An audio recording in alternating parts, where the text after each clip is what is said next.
Bienvenidos a una sesión más de este ciclo del Círculo Bastiat, destinado a analizar desde un punto de vista filosófico el tema de la libertad, en concreto de esto que yo llamo la esencia de la libertad, a partir de lo que escribí en el que es mi primer libro, publicado en 1988 por Editorial Minos, Libertad, Esencia y Existencia. Estamos en el tema de la división de la libertad. Si bien es cierto que la libertad es una, esta se manifiesta en muy distintos campos de la conducta humana, y en la sesión anterior vimos el tema de la libertad física, que consiste en la ausencia de ataduras materiales por parte de la naturaleza o del hombre mismo, en la libertad moral, que consiste en la adhesión voluntaria de los seres humanos al principio supremo de la moralidad, procure el bien y evite el mal, de la libertad legal, que consiste en la ausencia de coacción impuesta por la legislación positiva, por las leyes hechas por los seres humanos, y en la libertad psíquica, que para mí es la libertad humana en su sentido más profundo y propio, que a su vez se divide en libertad de pensamiento, libertad de expresión y libertad de acción. ¿Sí? Ahora vamos a ver otra posible división de la libertad, que sería la siguiente: libertad de estar, libertad de hacer, libertad de pensar, libertad de tener y libertad de ser. A ver, ¿en qué consistiría la libertad de estar? Que obviamente corresponde a la libertad física, pues en la posibilidad de intentar estar donde queremos estar. No en la posibilidad de estar donde queremos estar, sino en la posibilidad de intentar estar donde queremos estar sin que nadie de manera arbitraria nos lo prohíba. ¿Sí? Y de manera arbitraria supondría que alguien nos prohíbe intentar estar donde queremos estar sin que al intentarlo violemos derechos de terceros. ¿Sí? Libertad de estar.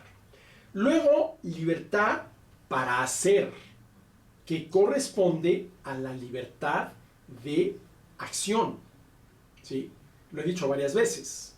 Respetando los derechos de los demás y, muy importante, asumiendo el riesgo y la responsabilidad, haz lo que quieras.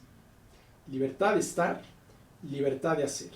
Libertad de pensar, que corresponde a una de las divisiones de la libertad psíquica que ya vimos en la sesión anterior. Libertad de tener, a la cual yo llamo libertad de posesión. Y por último, la libertad de ser, que de ahora en adelante llamaré libertad óntica. Libertad óntica.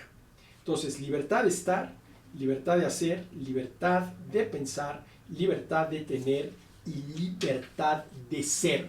Todas ellas manifestaciones de una y solo una libertad, la única que tenemos los seres humanos, a partir de esta capacidad que tenemos para decidir y elegir. Para decidir y elegir. ¿Sí? Ahora, esta división de la libertad que acabo de presentar, libertad de estar, de hacer, de pensar, de tener y de ser, ¿sí? Esta división de la libertad implica necesariamente una jerarquización de las libertades que la componen. Jerarquización que debe hacerse en función no de las urgencias humanas, sino de la dignidad de la persona. Desde el punto de vista de la dignidad de la persona, debe ser la libertad óntica, la libertad de ser, la que lleve la batuta. Lo cual quiere decir que el estar, el hacer, el pensar y el tener deben supeditarse a las exigencias del ser. A ver, todos nosotros tenemos una existencia. Existimos. Y existimos como personas, lo cual quiere decir que tenemos la esencia propia de las personas, que compartimos con absolutamente cualquier otra persona. Esencia y existencia. Pero, si bien la esencia humana es una sola, la naturaleza humana es una sola, la manera de actualizar esa naturaleza, ¿sí?, en la existencia es tan variada como seres humanos hay en el mundo, ¿sí?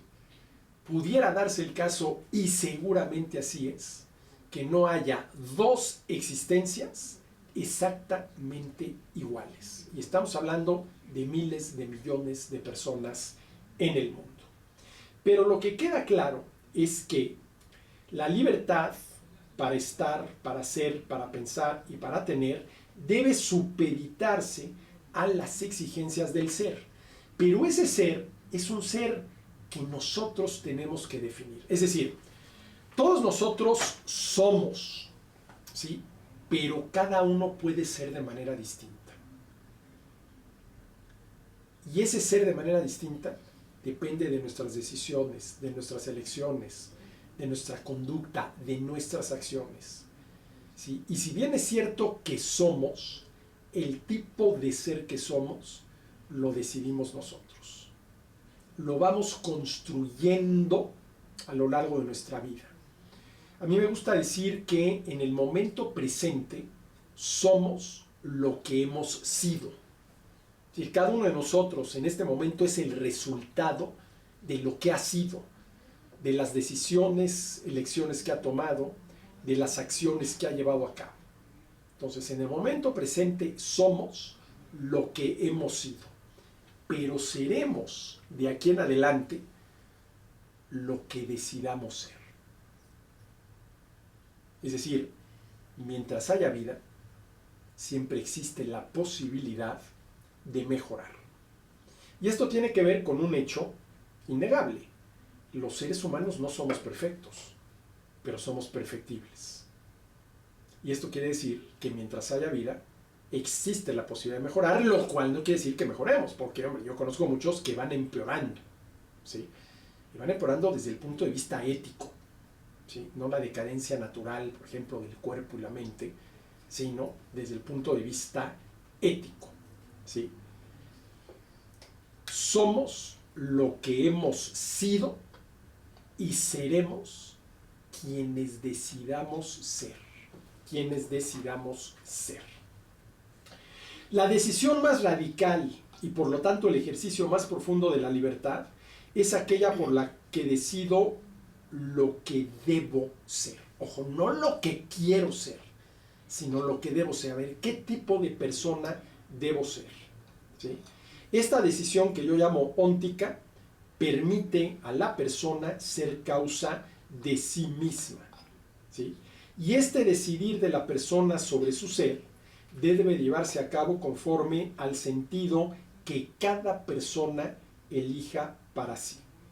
Que cada persona elija para sí. Solo yo puedo darle un sentido verdaderamente personal, como debe de ser, a mi vida. Nadie más lo puede decidir y elegir por mí.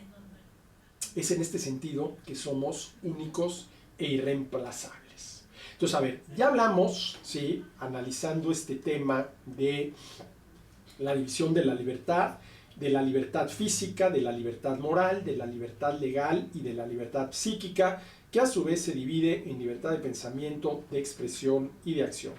Ya hablamos, ¿sí?, en esta sesión de la libertad de estar, de la libertad de hacer, de la libertad de pensar, de la libertad de tener y de la libertad de ser, afirmando que aquí hay una jerarquización de las libertades y que la libertad, ¿sí?, de estar, hacer, pensar y tener debe supeditarse a las exigencias del ser. Y por último, una posible división más de la libertad es la que señala Carlos Llano en su muy interesante libro Las formas actuales de la libertad.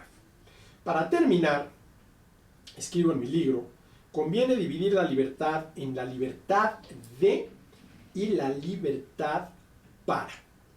La primera se logra a través de la liberación, ¿sí? La segunda se concreta por medio de la autodeterminación. Y liberación sin autodeterminación no puede conducir al hombre más que al nihilismo óntico, a la dispersión existencial, hacer agua en la corriente por haber dejado de ser, esto me salió muy poético, manantial. Manantial. Y a ver, aquí entre nosotros, más que poético, ahorita que lo leo, un tanto cuanto ridículo, debo de reconocerlo, ¿no? Pero bueno, a ver, liberación sin autodeterminación no pueden conducir al hombre más que al nihilismo óntico, a la dispersión existencial, a hacer agua en la corriente por haber dejado de ser manantial. A ver, lo que dice Carlos Llano es que la libertad tiene dos momentos. El primero es lo que él llama el momento de la liberación, libertad de, imaginen ustedes una persona que está encadenada y por lo tanto su libertad física de movimiento está sumamente limitada. No puede moverse más allá de los metros que le permiten las cadenas que lo tienen atado. Y logra, ¿sí?, zafarse de sus cadenas. ¿Sí? Logró la libertad ¿de qué? En este caso, de movimiento. Bueno, de acuerdo, ya no estás encadenado, ya te puedes mover, ya estás libre ¿de acuerdo? ¿Y para qué quieres esa libertad? ¿Hacia dónde te vas a mover? Y eso sería la libertad para. A ver, ya me liberé de mis cadenas. ¿Sí? Ahora, ¿para qué quiero esa libertad? Y el problema, dice Carlos Llano, es que una de las formas actuales de la libertad es el acento que se pone en la liberación. Me liberé de mis cadenas y una vez que me liberé de mis cadenas, me olvido de todo lo demás. Pues claro, ya soy libre. Sí, pero ¿libre para qué? ¿Libre para qué? Porque al final de cuentas, la libertad entendida como esta capacidad que tenemos los seres humanos para decidir y elegir, pues es eso, para decidir y elegir. Ya te liberaste de tus cadenas, ya te puedes mover. ¿Sí? ¿Hacia dónde te vas a mover? ¿Sí? ¿Hacia dónde te vas a mover? Y la libertad que Carlos llama liberación, sin la libertad para, que al final de cuentas supone el compromiso, es totalmente insuficiente. Porque aquel que tiene libertad pero no ejerce su libertad para, literalmente es agua que fluye en la corriente. O inclusive una hoja de árbol, ¿sí?, arrastrada por el agua que fluye en la corriente. Y habría que ver si esa hoja arrastrada por el agua que fluye en la corriente, que algunos podrían considerar como una imagen muy romántica de la libertad, mira, ahí va la hojita fluyendo por el agua, pues estrictamente hablando no es libertad, sino todo lo contrario. Oye, es que esa hojita está siendo arrastrada por la corriente, está siendo llevada por la corriente. Si se liberó de sus cadenas, supongamos el caso, se liberó de la rama del árbol de la cual pendía, ¿sí?, ya no está sujeta al árbol, pero ahora, ¿sí?, es la corriente de agua la que se le está llevando a donde la corriente va. ¿En qué momento, y entiendas en qué sentido lo digo, esa hojita dejará de ser arrastrada por la corriente y empezará a nadar, ¿sí?, en la dirección que ella misma elija, ¿no? Pero esta es otra división importante de la libertad. La libertad y la libertad para. La libertad y la libertad para. Liberación, libertad sin autodeterminación, libertad para, no pueden conducir al hombre más que al nihilismo óntico, a la dispersión existencial, a hacer agua en la corriente por haber dejado de ser manantial. ¿Sí? Para terminar este punto, no pretendo, tal como sí lo pretendió Pico de la Mirandola, afirmar que Dios creó al hombre con la libertad suficiente para que éste determinase su propia naturaleza. Lo que estoy afirmando es que la naturaleza del hombre implica diferentes alternativas para la existencia humana. Si bien la esencia humana es una racional y volitiva, la existencia humana es variada y el hombre debe de decidir respecto al ser de su existencia y al ser en su existencia. Y con esto termino. La esencia nos ha sido dada. La existencia la decidimos. La vida la heredamos. El vivir es obra de nuestra libertad. Con la vida nos encontramos, con el vivir nos comprometemos. Hasta la próxima.